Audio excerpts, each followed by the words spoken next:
Hi everyone, and welcome to Top Job with me, Mwenesi Musalia. Today I am at the lovely home of one of the leading lights in the fashion and jewelry design world, Adelle Dejak. Her pieces have won awards all over the world, and the extraordinary time that I'm going to spend with her today hopefully will give us some insights into what has made her such a sought-after designer in Kenya. Snowy always keeps me company. This is one of my favorite pieces I wear a lot. This is also inspired by the travel piece. Beautiful. Hey Patricia, I thought you might appreciate that. Adelle Dejak has dominated the fashion world as a top designer of luxurious African-inspired jewelry handcrafted in the heart of Kenya. So this is where I do all my photography, product shoots. So if I get a model, I love corners.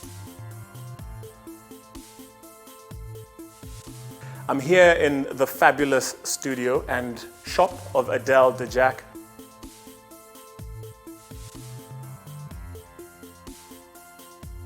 Her stores are your one-stop shop for contemporary, artistic and wearable bags, necklaces, earrings, rings and bracelets. Like at least 1 or 2 times a week, we get requests from magazines or influencers all over the world asking us to send 10 to 20 high-res images of our work, and that's where it goes. So,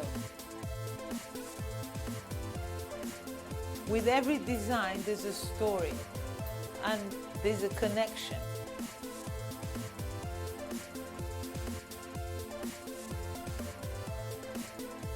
Her pieces are a must-have for the bold, modern and style-savvy woman.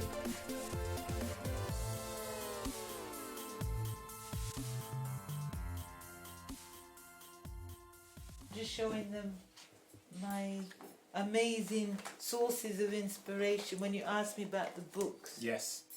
The half-Nigerian fashion visionary who grew up in England moved to Nairobi, Kenya in 2005 and turned her attention to accessories design. This is it, really. This is my workplace.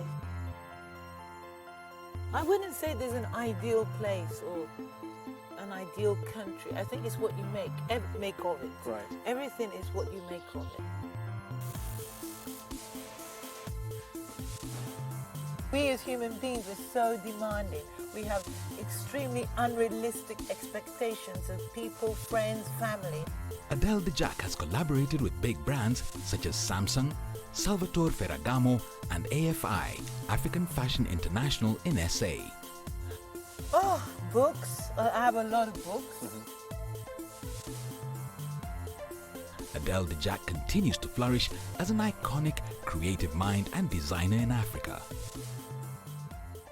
So before I even think of going near an email or designing or going to Kiambu to the studio, I have to exercise. I have to. In this episode of Top Job, she shares how she grew her passion for fashion into a recognized brand and business. If you don't have passion, forget it, because you've got to be ready to do the grind.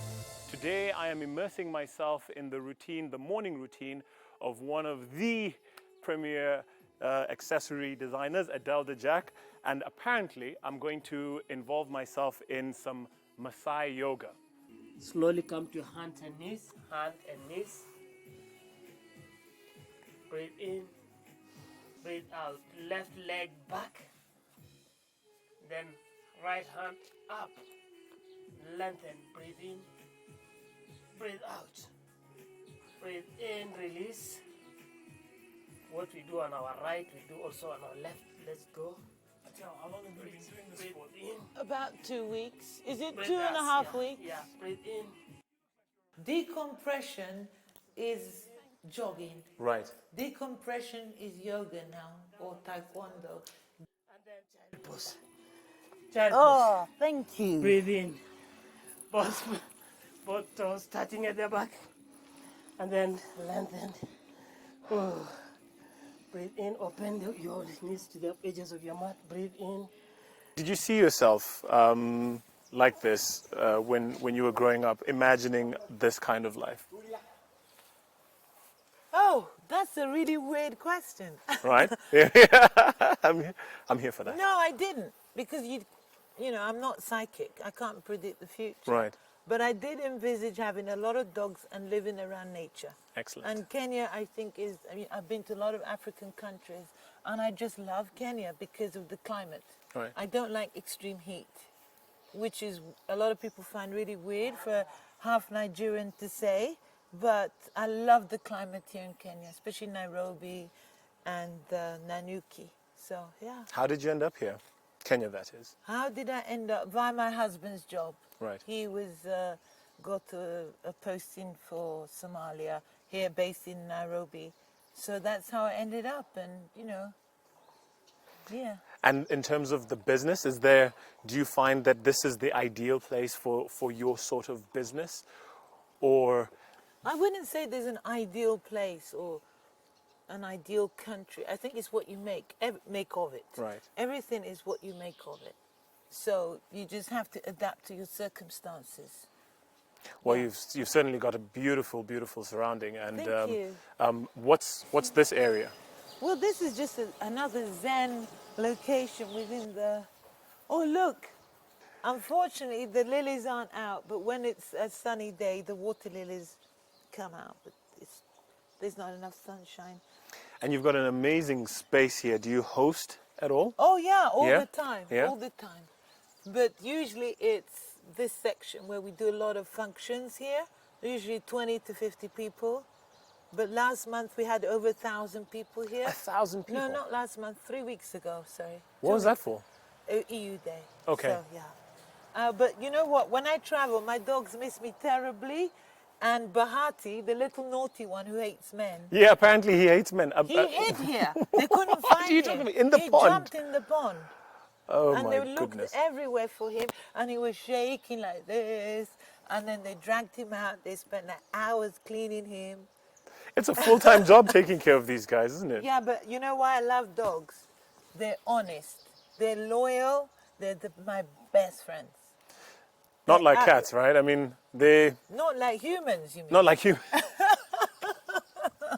Not like humans. Humans, you know, they bitch about you, gossip, backstab, excuse my French. Yeah. But dogs are loyal. All you have to do is stroke them, give them food, take them for a walk, and that's all. They're not demanding. Right, I think we as human beings are so demanding. We have extremely unrealistic expectations of people, friends, family. And I think people get disappointed. Once you have an expectation, you're going to get disappointed. So that's why I love dogs so much, because they never disappoint. Amazing. Yeah. Besides nature and your beloved dogs, where else do you draw your inspiration from? Oh, books. I have a lot of books. What are you reading at the moment? No, I mean like art, photographic books. Okay. I love the idea of there's always room for improvement. So at the moment, unfortunately, I bought a lot of non-fiction, fiction books, but I don't have time to read them. So I'm reading in more self-improvement, like in terms of photography, in terms of Okay. design. Yeah. All right. Yeah. And is that I'm curious to understand, because you're very open to experiences, and as a designer, especially for wearables, what would you say are some of the necessary qualities that one should have Have for what? to be able to become a really good designer Well, of first of jewelry all, I think and the most- accessories? Okay. I get asked this a lot, and I think the key ingredient is passion. If you don't have passion, forget it, because you got to be ready to do the grind.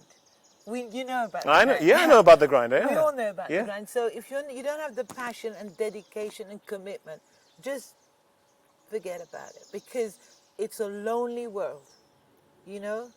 And once you got that, then it's all good. You can, anything is possible. And you always knew that that's something that you wanted to do, or did it come as a result? Was there like an aha moment that made you realize that this is actually where my passion lies? Probably when I was brought up in the north of Nigeria, so I knew from a very young age this is what I would do. But sometimes we don't follow our instincts and gut feelings. And you know, they say gut feelings are guardian angels, but we don't listen to them. So I pursued another path until later on when I then went to design college in London. But I knew this is what I was going to do since my grandmother was adorning her necklaces and I was going to say, yeah, I Yeah. mean, it must have come from some kind of yeah. environmental, like you were exposed to that Exactly. early on. Exactly. Well said. I was exposed to that in Nigeria because it was, where I was brought up, and I was just absolutely fascinated with the body adornment, tribal pieces, the culture. I mean, it's so rich and the heritage. So yeah, I've always been into it, and I just didn't. I just thought it was just you can't have a career in ball, jewelry, accessories. You have to have be a That's like a doctor hobby, or a right? lawyer. Yeah. It's you like, have to. Okay, go Yeah. do some serious things, and then Exactly. this you can sort of tinkle with in your free time. Exactly. You said the right word, tinkling. And there's a lot more to tinkling than, when you come up with a new collection. So, yeah. I can imagine, and hopefully we'll be able to go check out the workshop a little bit Absolutely. later. And what path was that you took, and then you realized, no, this is not for me? Did you do the typical doctor, lawyer, No, engineer yeah, I type did of the thing? lawyer. I went to, Okay. yeah.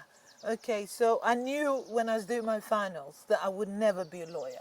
Because, yes, but I just did it because, you do all the exams, you pass, and then you might as well just get the degree. Get it out of the way, yeah. Get it out of the way. But it taught me a lot in that it taught me to be really disciplined. Right. Because you got X amount of time to read X amount, and you got to do it. You got X amount of time you got deadlines, and you got to, observe the deadlines. So that has really been helpful.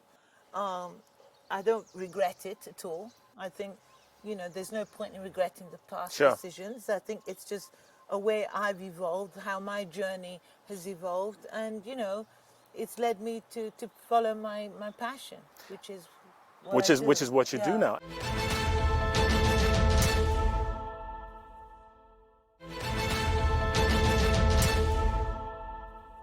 I'm here in the fabulous studio and shop, this is your shop, of Adelle Dejak.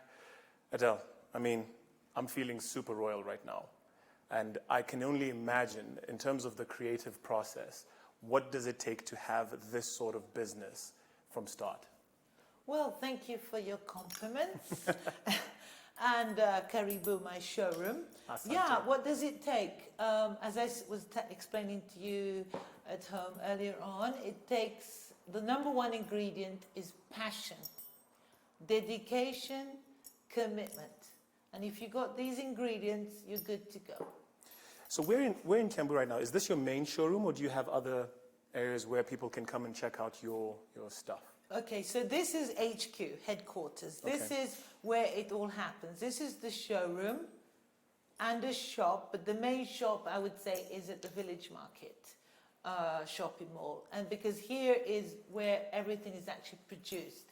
So we have a workshop in the next go down where our artisans make and finish off products or make packing bags for the jewelry. And we consider this headquarters. So all locally produced.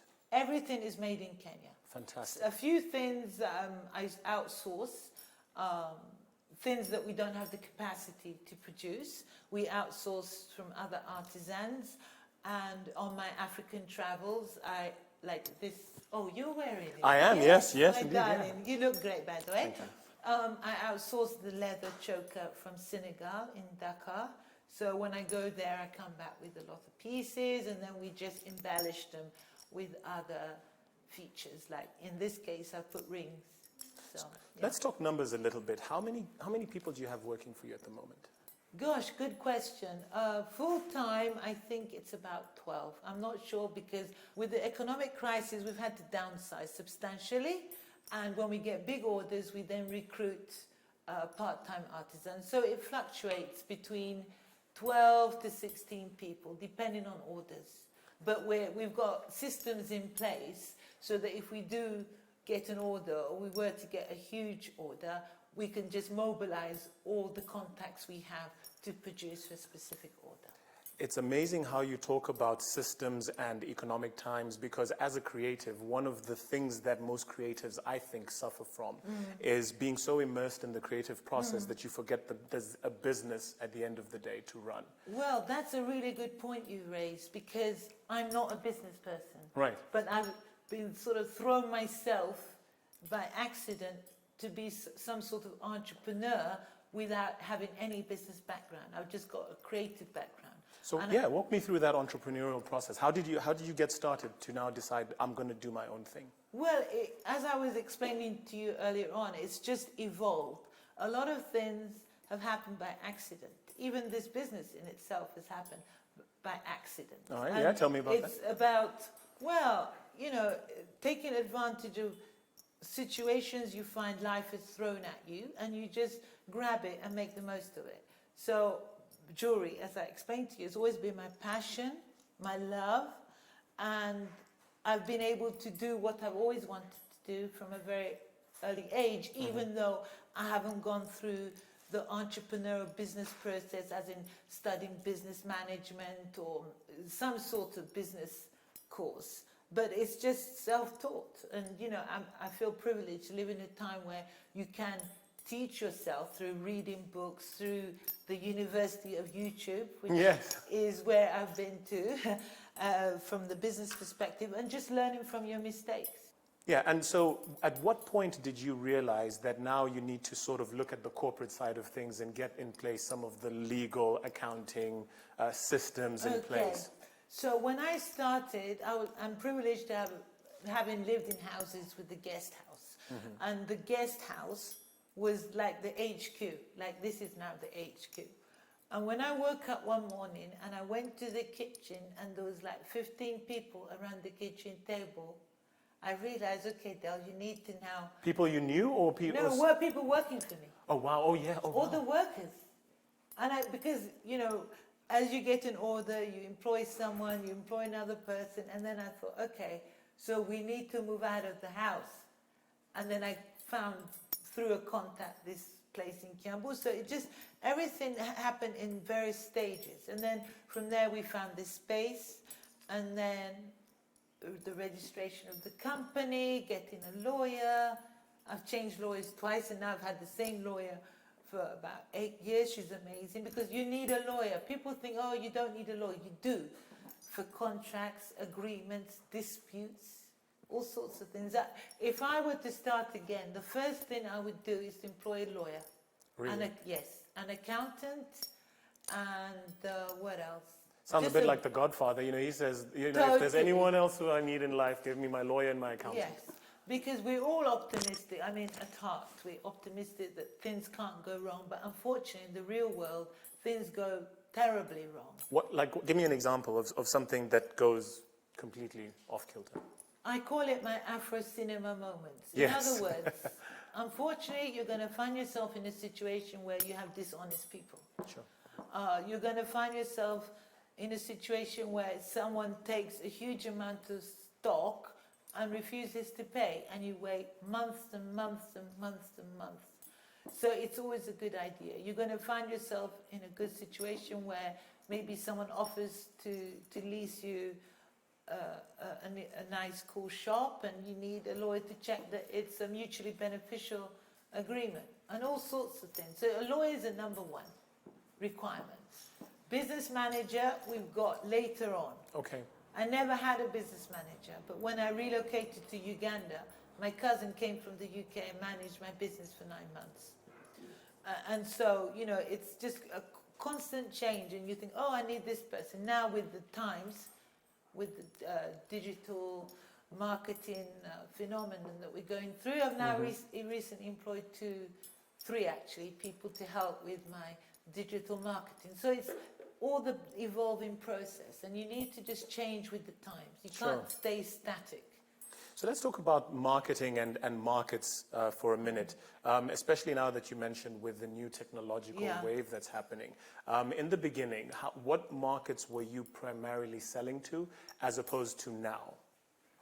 Well, I think it's the same market, but from different perspectives. I know that sounds a bit of a contradiction, but we sell a lot to I mean, my dream is for every African to embrace their heritage and culture. I think I was explaining that to Yes. you.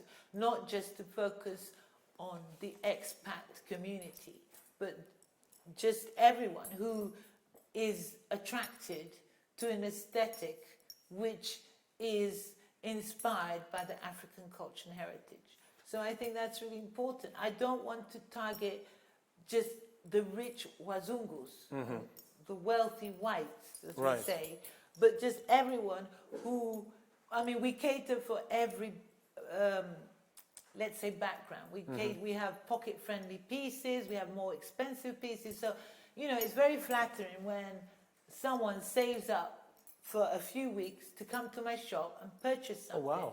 And that means a lot more than someone who has like a, you know, a never-ending flow of money. Of money, you know? yeah. So I think who I cater for is just someone who wants to stand out, be different, and just embrace who and how they want to express themselves. Excellent. And has the advent of social media helped with Absolutely. business? Yeah. I think I have to just give gratitude to social media, because when I started, I was really into doing great photos, amazing, you know, stories and narratives to tell. Yeah, I saw you're about- quite handy at the studio with the camera. Yes, Really yeah, excellent. exactly. And I thank God that I saw this when I first started, keeping records of the journey, the process, and then posting. Well, initially Facebook, then Pinterest, Instagram, and, you know, as many different social media platforms as possible. And that way, that's enabled me to be first approached. My first big break, let's say, was through posting on Facebook and people Googling. And they actually said to me, "You're the most Googleable designer in Kenya." Wow. And I think they Googled African fashion or something. Right. And my name was always coming up near the top or the top. So that has really, you know, empowered my company as well as the brand. And, you know, and then was exposed to markets in South Africa and in West Africa, and met a lot of other people through various programs, and people who were able to track me down by just Googling my name. So it has been really crucial.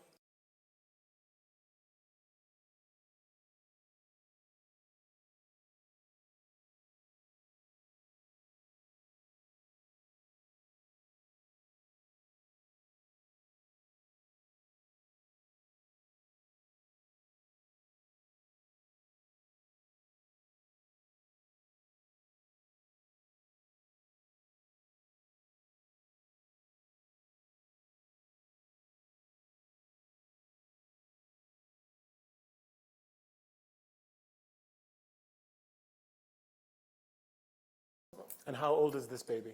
Or is it's not a baby anymore, It it's a child? depends on when it was officially registered or when I started.